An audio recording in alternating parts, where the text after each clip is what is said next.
Fareed Zakaria, GPS, CNN Sunday morning 10 Eastern and Pacific. Infrastructure spending, if it were well spent, that's great. I'm all for that. I'd borrow for that, assuming we're not paying Boston big dig kind of prices for the infrastructure.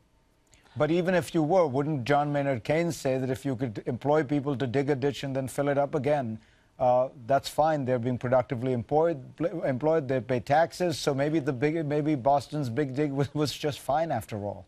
Think about World War II, right? That was actually negative social product spending, and yet it brought us out. I mean, partly because you want to put these things together. If we say, look, we could use some inflation.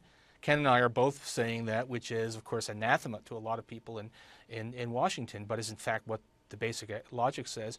It's very hard to get inflation in a depressed economy. But if you had a program of government spending plus an expansionary policy by the Fed, you could get that. So if you think about using all of these things together, you could accomplish, a great deal. I mean, if we discovered that space aliens were planning to attack, and we needed a massive buildup to counter the space alien threat, and really inflation and budget deficits took secondary place to that, this slump would be over in 18 months.